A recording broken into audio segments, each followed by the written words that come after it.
لیکن اصل اس بات کو سمجھنے سے آئی ہے کہ مادی جسم کتنا طویل سفر اس قدر مختصر مدت میں کس طرح کر سکتا ہے۔ نیز عالم ناسوت کی فضا میں پروان کرنے والا جسم کسی اور عالم میں اپنے مادی تدوال کس طرح برقرار رکھ سکتا ہے۔ مطلب احترام جواب سے مستفید کرنے کی درخواست ہے۔ یہ کوئی ایسا یہ بہت اختلافی مسئلہ ہے۔ بہت سارے لوگ یہ کہتے ہیں کہ حضور کو جو معراج ہوئی ہے وہ جسمانی نہیں ہوئی، روحانی ہوئی۔ بڑا ایک حلقہ یہ کہتا ہے کہ نہیں، حضور پاک صلی اللہ علیہ وسلم کو معراج روحانی نہیں بلکہ جسمانی ہوئی۔ سائنس کے طلباء اس بات کو جانتے ہیں کہ اب یہ جو نئی نئی ریسرچ ہو رہی ہے اس میں بہت ساری مچھلیاں اس قسم کی ہیں کہ وہ سمندر میں جب سفر کرتی ہیں وہ سمندر کی تہہ سے نکل کے فضا میں آتی اور ہوا میں تحلیل ہو جاتی، اور جب وہ جہاں انہیں جانا ہوتا ہے وہاں جب وہ جاتی ہے پھر وہ اپنے جسمانی خد و خال کے ساتھ وہاں ظاہر ہو جاتی ہے۔ کچھ اس قسم کی چیونٹیاں بھی ہیں کہ وہ جب چاہے اپنے آپ کو غائب کر دیتی ہے، یعنی روشنی میں تحلیل کر لیتی ہے جسمانی طور پر، مادی جسم میں، اور جب ان کا دل چاہتا ہے وہ پھر ظاہر ہو جاتی ہے۔ تو اب یہ کہنا کہ حضور پاک صلی اللہ علیہ وسلم جسمانی معراج اس طرح کی حضور پاک صلی اللہ علیہ وسلم، یہ تو بڑی عجیب بات ہے۔ ایک چیونٹی اپنا جسم منتقل کر سکتی ہے، ایک مچھلی اپنا جسم منتقل کر سکتی ہے، تو سائنس نے ثابت کرتی ہے۔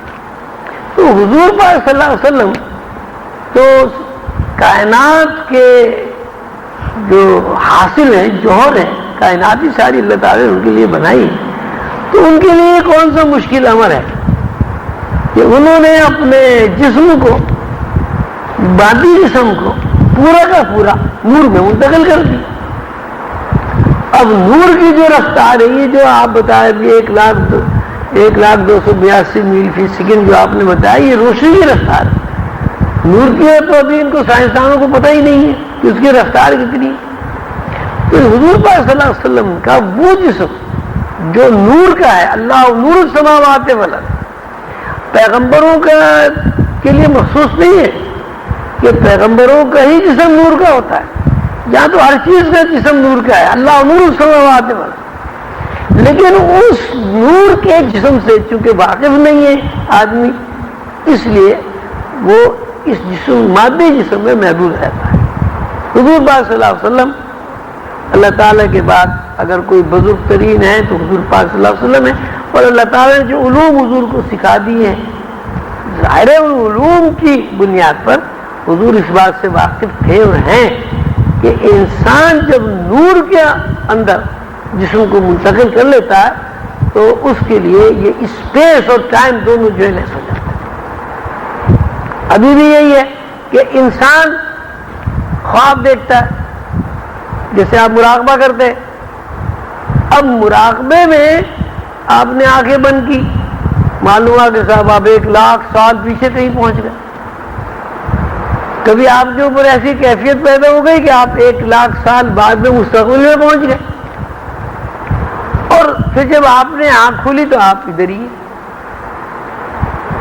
تو اب آپ کا جسم تو اسی جگہ رہ گیا، لیکن اس کے مطلب ہے کہ صلاحیت آپ کے اندر موجود ہے۔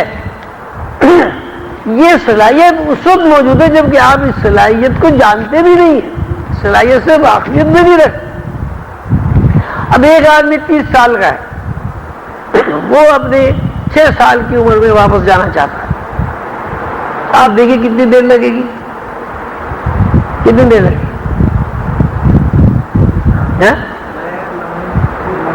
لمحہ بھی نہیں لگے۔ حالانکہ 30 سال کی عمر کا آدمی جب 5 سال کی عمر میں جا رہا ہے تو اس کو وہاں تک پہنچنے میں 25 سال تو لگنے چاہیے، اس کو تو 25 سیکنڈ میں نہیں لگ رہے۔ اب وہ اپنے بچپن کو دیکھتا بھی ہے، اپنے گاؤں کو بھی دیکھتا ہے، اپنی مسجد کو بھی دیکھتا ہے جہاں اس نے حافظ جی سے قرآن پڑھا ہے وہ بھی دیکھتا ہے، اپنے جو عمر کے اس کے یار دوست ہیں وہ بھی سامنے آ جاتے ہیں، درخت بھی سامنے آ جاتے ہیں۔ تو اب اس کا مطلب صلاحیت موجود ہے، ہر آدمی کے اندر صلاحیت موجود ہے۔ پیچھے بھی جانے کی صلاحیت موجود ہے، مستقبل میں بھی جانے کی صلاحیت موجود ہے۔ اب جسمانی طور پر ہم چونکہ واقف نہیں ہیں اس قانون سے کہ یہ جسم جو ہے نور میں کیسے منتقل ہو جاتا ہے، اس لیے ہمارے لیے مشکل پیش آتی ہے۔ حضور پاک صلی اللہ علیہ وسلم جسمانی طور پر تشریف لے گئے معراج پر، لیکن حضور پاک صلی اللہ علیہ وسلم کا یہ جسم جو ہے وہ تو نور ہے۔ تو حضور پاک صلی اللہ علیہ وسلم کے اس جسم کے اوپر نور کا جو غلاف ہے، یہ نور کا جو غلبہ ہے، نور کی جو روشنیاں لہریں وہ متحرک ہو گئی اور حضور اس جسم کے ساتھ ساتھ معراج میں ہوا ہے۔ جب دیکھیں نا آپ، یہ اسی میں تو ایک روشنی ہے نا کہ ایک آدمی، پھر وہ ٹی وی کی بات سامنے آ گئی، ایک آدمی کیمرے میں بیٹھا ہے، اس کا عکس کیمرہ لے رہا ہے، عکس کس کا لے رہا ہے؟ مادی جسم کا لے رہا ہے نا۔ وہ مادی جسم جس کا کیمرہ عکس لے رہا ہے، اس کا عکس جو ہے وہ ہزاروں میل دور پھینک رہا ہے۔ مشینیں، انسان کی بنائی مشین۔ تو حضور پاک صلی اللہ علیہ وسلم تو اللہ کے بنائے ہوئے ہیں، اللہ کے خاص صنعت ہیں، اللہ کے دوست ہیں، اللہ نے کائنات ہی ان کے لیے بنائی، تو ان کے لیے کوئی یہ مشکل کام نہیں ہے کہ صاحب وہ جسمانی طور پر وہاں نہیں پہنچ سکتے۔ حضور پاک صلی اللہ علیہ وسلم کو جسمانی ہی معراج ہوئی، اور جسمانی معراج میں یہ ہے کہ اب دیکھیے، اب حضور نے جو سفر فرمایا تو اس میں آپ دیکھیں کہ مسجد نبوی میں جب حضور نے نماز پڑھائی تو وہاں اس بات کا تذکرہ کہ تمام انبیاء نے حضور کی اقتداء میں نماز با جماعت پڑھی، عام آدمیوں کا وہاں کوئی ذکر نہیں ہے۔ تو سیدھی ہوئی بات ہے کہ جتنے پیغمبر ہیں وہ سب اس قانون سے، ان فارمولوں سے واقف ہے، نور کی سے، روشنی سے۔ تو وہ نورانی لوگوں نے نورانی آدمیوں کو دیکھا۔ تو جسم جو ہے وہ، جسم سے مراد شعور ہے، جسم سے مراد گوشت پوش کا جسم نہیں ہوتا، شعور سے، شعور مراد ہے جسم۔ مطلب ایک آدمی مر جاتا ہے، گوشت پوش کا جسم تو موجود ہے، لیکن اب وہ نہ سنتا ہے، نہ بات کرتا ہے، کچھ نہیں کرتا۔ کیوں نہیں بات کرتا ہے؟ جسم تو موجود ہے، شعور اس کے اندر سے نکل گیا۔ یعنی شعور نے جس جسم کو اپنے لیے ایک مظاہرے کا ذریعہ بنایا تھا، اس شعور نے اس مظاہرے کو ختم کر دیا، رد کر دیا، ناقص قرار دیا۔ تو باوجود ہے کہ جسم موجود ہے لیکن شعور کام نہیں کر رہا ہے۔ تو حضور پاک صلی اللہ علیہ وسلم جسمانی طور پر معراج کو تشریف لے گئے، لیکن وہ حضور کے جسم میں اور ہمارے جسم میں فرق ہے۔ اب یہ نہیں کہہ سکتے کہ نعوذ باللہ میرا جسم اور حضور کا جسم ایک ہو سکتا ہے، یہ تو ممکن ہی نہیں۔ اب مشہور ہے کہ حضور پاک صلی اللہ علیہ وسلم کے جب پسینہ آتا تھا تو خوشبو آتی تھی، 6 ارب آدمی میں کسی میں بھی خوشبو نہیں آتی۔